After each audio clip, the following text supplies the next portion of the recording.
This is a review video of two very lovely Chinese high school drama, 最好的我们 with you and 你好旧时光 my Huckleberry Friends.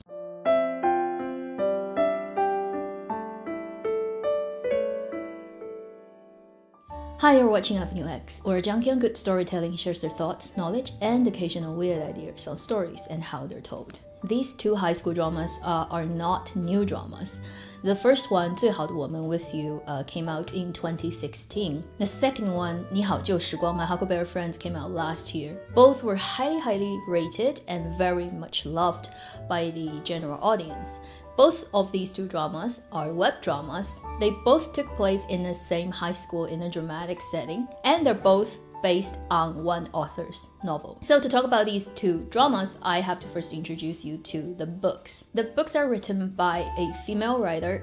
Her pen name is 八月长安. She's quite famous and very well loved in the realm of young, romantic, sort of school kind of novels. Around the 2010s, she starts to write this series of books. They consist of 3 different books, and they're all about the same high school, 振华中学, and it features in each book a core couple. The interesting thing about these 3 books is that the characters in all 3 books repeat sometimes, they intertwine, they go into other people's stories. For example, the lead characters in one book becomes the peripheral characters in another, and it's very interesting to read these books and sort of looking at the main characters of one story from another angle in another book. These 3 books, in order that they were written, are actually, the first book was 你好旧时光 my Huckleberry Friends. The second book is called 橘生淮南 Unrequited Love. Obviously, as the title suggests, it is really about that kind of love in high school.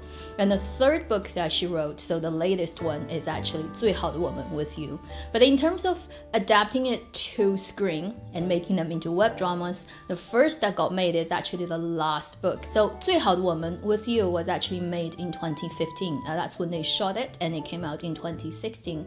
Whereas the second drama actually is the first book written, so my Huckleberry Friends, 你好旧时光. And currently they're actually making the middle one. So the middle book, 橘生淮南 Unrequited Love, is actually in production right now. It's very good news because all 3 books are quite high quality romantic high school books, and the previous 2 productions have proven that people who are actually in charge of the creative process of adapting it to screen are very capable people. So I think a lot of people are actually really looking forward to the 3rd adaptation of this series of books and hoping it could be as successful as those previous ones. For With You and My Huckleberry Friends, it's actually really rare that they both got really high rating on the Chinese website Douban, which is kind of the go-to place to look at ratings for dramas and films in China. Traditionally, on that website, Chinese-produced films and TVs don't get very high marks for some weird reason.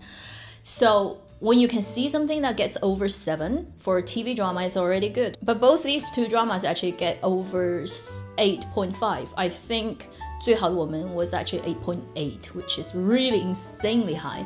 And My Huckleberry Friends is 8.6. So I guess it shows it's very well loved and well received by people in China. There are a couple of things I really like about these 2 dramas. First, let me talk about the acting or the casting choices, because these are actually high school dramas. It's about people from the age of like 16 to 18. So ideally, you'd cast actors around that same age, because there's something about that particular sort of adolescence period where it's really hard to fake if you are over that age too much. I think a lot of previous Chinese dramas fail when they try to depict that kind of youthfulness with older actors. It just doesn't come off screen right. But luckily for those 2 productions, they picked some of the best suited actors for the job. The lead for 最好的我们 with you is Liu Haoran and Tan Songyun. Liu Haoran was, I think, around 18 at the time. He actually had his birthday, 18th birthday,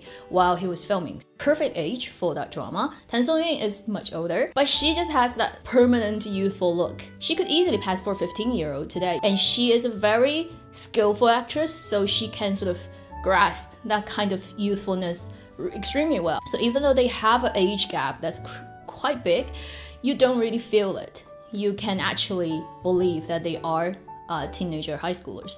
For my Huckleberry Friends, again, you have two very young actors. Leandy was actually only 17 when she filmed this drama, and she actually only went to the sort of art exam that I talked about in my previous video, if you want to check out, this year, and got really high marks. So the casting choices are really, really perfect. And then you have a lot of supporting actors that actually repeat in both dramas. So the Chinese teacher is the same Chinese teacher in both dramas.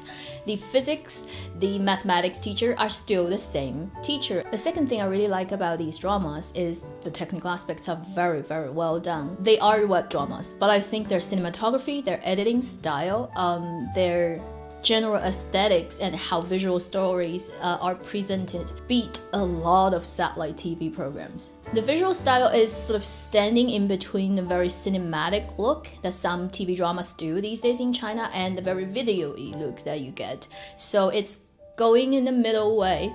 Slightly, I'd say, towards the cinematic side. It's very beautiful cinematography, very lovely, warm, gives you that kind of youthful feel of the story that it needs. And there's a lot of shots that are, I think, handheld, which you don't really see that much in sort of school dramas. And it gives you a really intimate sense that I don't see in a lot of standard high school dramas. Also, its sort of chapter or episodic nature is very interesting.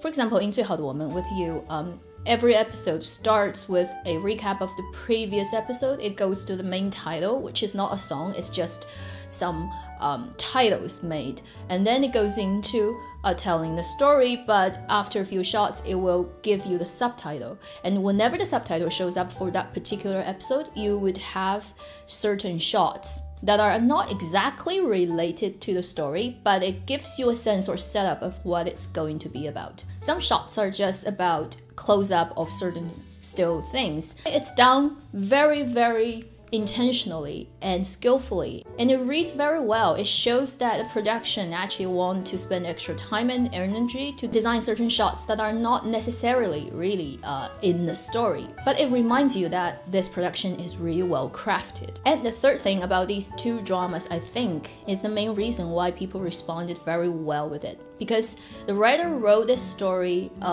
based on her own experiences, and it's around the same age of me, so it's talking about this early 2000s high schoolers. I guess a lot of people who are watching these dramas are similar age range, so they did go through high schools very similar to the drama depicts, so at a lot of places it will ring the bells for you. It will jog some old memories. I think people responded so well to these two dramas because of that. So if you're not born in China and you didn't go through high school in China, is it worth watching? I would say still, yes, these two dramas are very well made. If you're curious about what high schoolers' life are like, particularly in the very high sort of end competitive, the best schools there are, in terms of daily routines, what they have to study, what kind of life these young people have, if you're curious, these two dramas really give you a really good understanding of the particulars, every specifics of what Chinese high schoolers are like.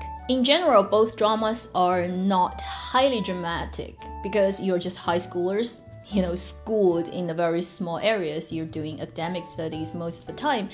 There really isn't that much going on or possibilities for crazy things to happen. So you'd see two dramas of very sweet, young love blossoming under those very difficult circumstances where academic pressures are extremely high. People fuss about little things because that's the environment that high schoolers are in China. So don't expect huge dramatic moments, but it's filled with little details and small moments and really, really lovely, natural, very natural acting. It did jog some of my memories and made me smile because it reminded me of what it was like when I was 16, 17. The only thing in those two dramas that I feel are not exactly realistic is still these youngsters, these people have too much time to do other things than study. I went through high school, one of the most competitive ones in my city, and I understand what kind of pressure and how much workload you have to endure in your high school years.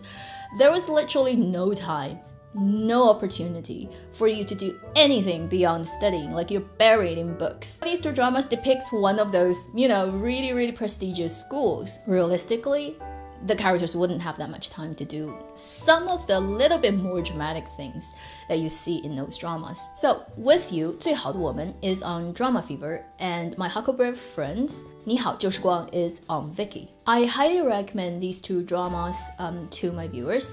It may not be something that you're used to if you've never watched high school dramas, or if you've watched like Japanese and Korean high school dramas. I can guarantee you these two are very different. So that's the end of this combined review of With You, 最好的我们 and My Huckleberry Friends, 你好旧时光. Thank you for watching AveneX's. I'll see you in my next video.